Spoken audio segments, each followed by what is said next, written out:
Well, howdy, Outlaws. Early video release, I know. But there's a lot in the news this week, and there's some pretty rough weather heading my way. I'm also trying to shorten these videos a tad for the sake of brevity and entertainment.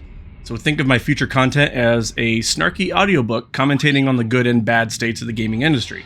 We're about a month out from the first jam-packed release stampede of terrific games for 2022, most notably of which we have The Elden Ring, Destiny 2 The Witch Queen, Horizon Forbidden West, and Star Wars The Old Republic Legacy of the Sith. But before we get into those exciting releases, I want to talk about something else in the news that I'm sure we're all well aware of. This is, of course, Microsoft's acquisition of Activision-Blizzard for a staggering $68.7 billion, $390 million of which will fund Bobby Kotick's golden parachute as he leaps from his own burning house following the completion of the transition. I'm sure we'd all hoped for some kind of resolution for the victims of the cultural miasma that infected Activision for well over a decade.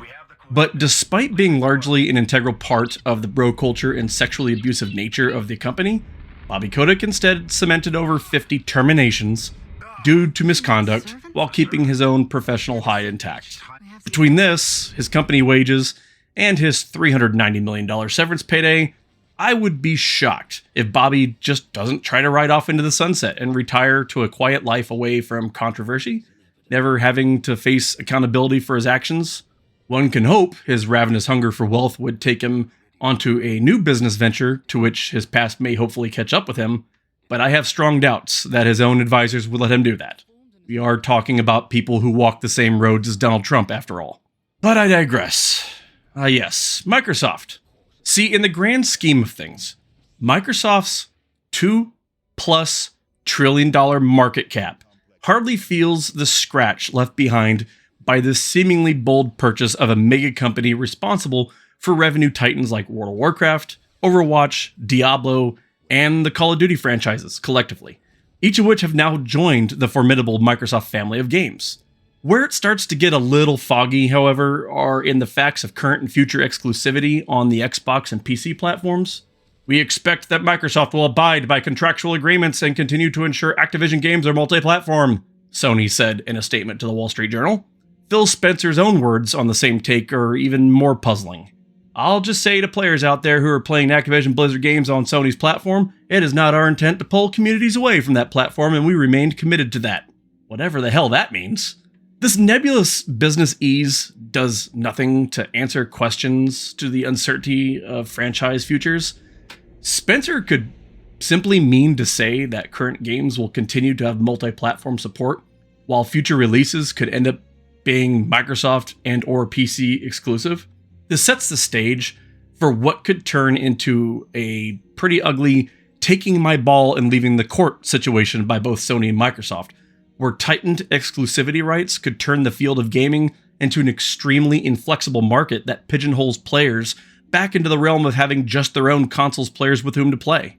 As crossplay has grown more common, and in many ways more favorable, it's also a highly marketable option for every company to pursue in all of its future multiplayer content ventures.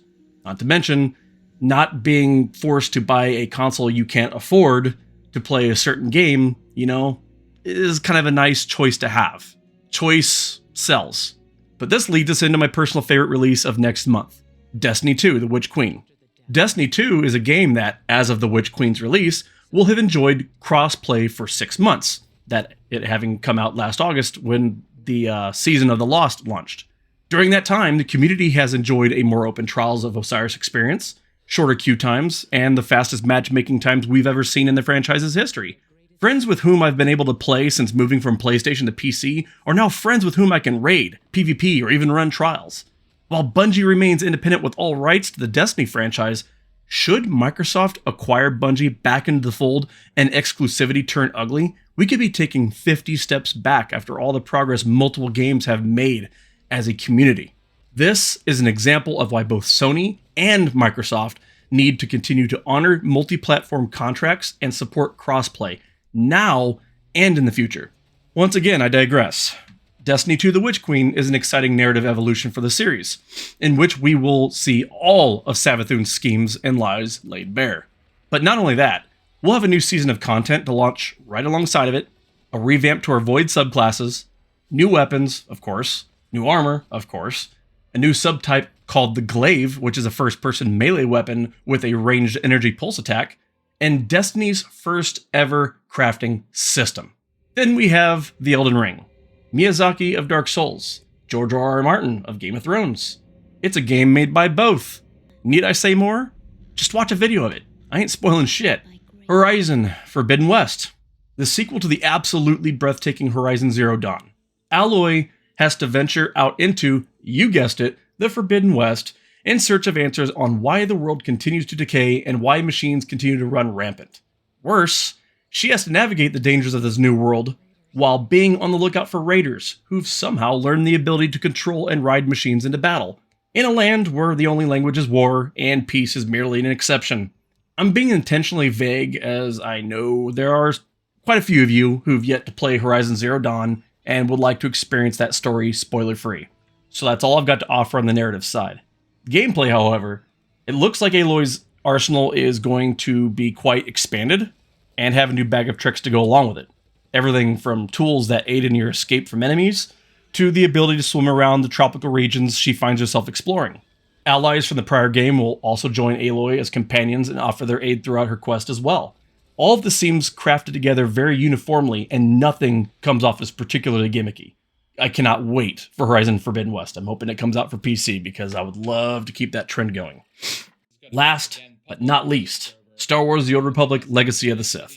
Currently on the public test server, a slew of new content awaits fans of the Old Republic era of Star Wars gaming. Gone are the restrictive class-based 8 cookie-cutter methods of gameplay, and in its place are new combat styles crafted from and inspired by the original classes and their various talent trees. Classes are now tied to the main campaign story, meaning a Jedi Knight or Consular can wield a pair of lightsabers, or dual-bladed lightsabers, or even just stand their ground with one and hold the line against the forces of darkness. Sith can likewise do the same. But where things get particularly interesting is in the ranged combat classes.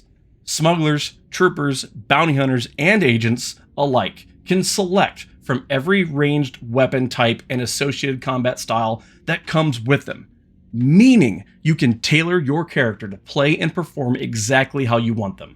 All this with a whole truckload of expansion story content, quests, flashpoints, and operations to engage in, but why stop there? This is a whole new way to play the game the way you want to from the very beginning, if you choose, and see just how different your chosen character's experience can be from the beginning of SWTOR to the end of it. So there you have it, Outlaws. That's a lot of content coming over the next month. It is jam-packed in February, and it's also a lot of content that I will most definitely be streaming on Twitch. As always, your viewership is greatly appreciated, especially during these pretty tough times. And if you like the content, be sure to crack that like button and don't forget to subscribe and ring that bell if you want to stay riding with the Outlaws. As always, I'll catch you at the next one.